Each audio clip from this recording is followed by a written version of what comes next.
pas du tout dans l'emprise de l'imagination. Il était complètement sorti de ça, puisqu'il avait l'alliance. Et le principe de l'alliance, c'est d'arriver à vivre dans ce monde avec l'alliance à l'autre monde. C'est ça le secret de l'alliance. C'est pour ça qu'Avraham Avinu, comme on le voit dans la paracha, Avraham Avinu, il a commencé avec ça. C'est la première chose officielle qu'Hachem lui a demandé directement.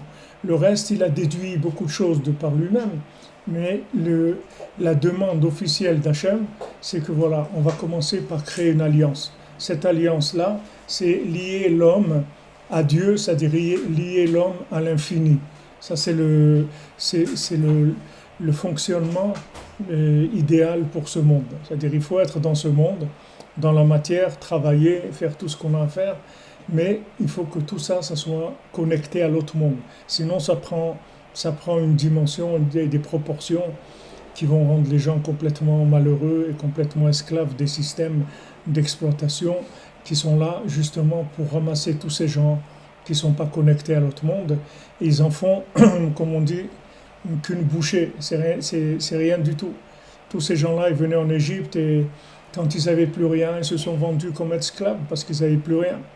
Alors Yosef, il leur donne le conseil, il dit vous allez garder la moisson, mais seulement vous allez stocker de la moisson, mais quand vous allez venir chercher à manger, il faudra faire la Brit Mila.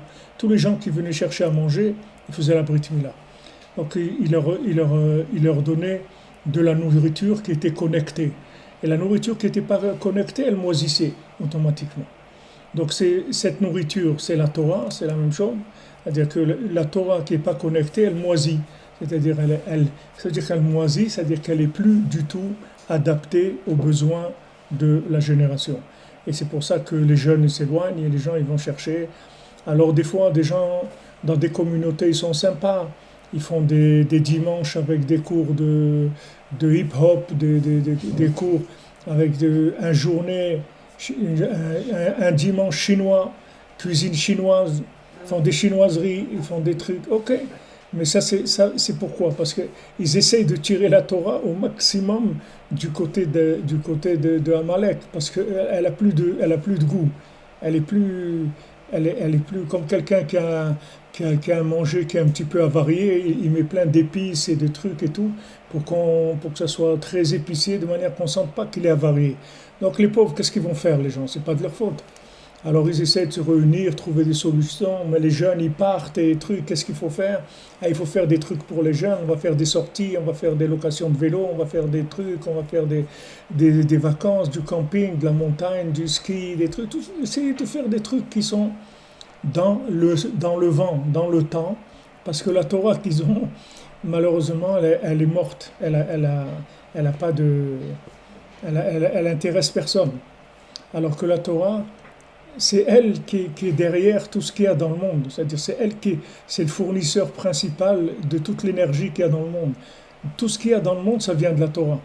Seulement, quand elle rentre dans le temps, elle a besoin d'avoir une interprétation spécifique pour pouvoir être gérée dans le temps. Si tu sors du temps, il n'y a aucun problème.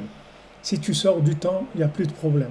Le problème, c'est de gérer le temps avec la Torah avec le temps. C'est ça qui est difficile. C'est la chose la plus difficile, c'est ça. C'est d'arriver à les associer les deux. Si maintenant tu sortais du temps, alors tu verrais clairement. Il y avait une fois à Ouman, il y avait un monsieur qui était un grand opposant à Breslev. Mais son fils, comme la plupart du temps ça arrive, son fils il était très proche de Breslev. Mais son père, il était vraiment très contre de Breslev. Jamais il a mis ses pieds à la synagogue Breslev, il n'a rien été contre. Et quand il est décédé, ce monsieur-là, ils avaient l'habitude, comme ici à Yerushalayim, on emmène les gens dans les synagogues. On les fait passer dans plusieurs synagogues pour aller avant de les enterrer. Donc quand il y a eu l'enterrement, alors le fils, il a demandé de faire passer son père, de faire rentrer à la synagogue Breslev. Alors les gens qui étaient là-bas, ils ont dit, regarde, il faudrait que tu respectes quand même les idées de ton père. Ton père, ton père il était contre ça, maintenant tu vas le faire souffrir, tu vas de faire quelque chose qui va contre ses idées. Alors il leur a dit non, mon père il se trompait, mais dès que quelqu'un il meurt, il voit tout de suite la vérité. Donc au contraire, c'est le plus grand honneur que je puisse lui faire, c'est maintenant de le faire entrer dans la synagogue Breslev avant de l'enterrer. Quand on sort du temps, tout devient évident, il n'y a plus de problème. Le problème, c'est de jouer avec les deux.